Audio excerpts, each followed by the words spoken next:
તમારું સંતાન બોર્ડમાં છે એટલે તેના પરિણામની ચિંતામાં તમે બેશક હશો, પણ યાદ રાખજો, આ પરીક્ષા એ આ ધોરણના રિઝલ્ટને નક્કી કરશે, તેના જીવનની પરીક્ષાનું રિઝલ્ટ નક્કી નહીં કરે. આ માર્ક્સ તેને આગળના એડમિશન માટે કામમાં આવવાના છે એવી તમે એને સમજ આપો, પણ એ માર્ક્સ એને લાવવા જ પડશે એવું દબાણ એના પર ન કરો, કારણ કે આ દબાણની ખોટી અસર થઈ શકે છે.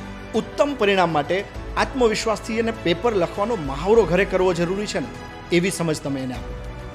શક્ય હોય ને તો સૂર્યોદયના દર્શન કરીને શાંત મનથી તૈયારીમાં બેસવાની સમજ એને આપજો. બોર્ડની પરીક્ષા છે તોય વાંચતો નથી કે વાંચતી નથી. આ બાજુવાળાના બાબા અને બેબીને જુઓ, એ કલાકો વાંચ્યા જ કરે છે.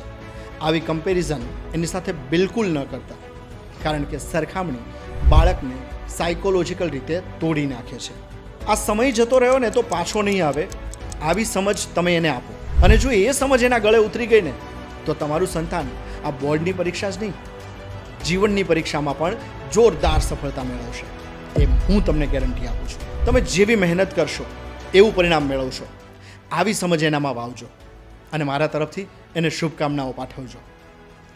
જેના બાળકો બોર્ડમાં છે એવા વાલીઓને આ વિડીયો ચોક્કસ મોકલજો.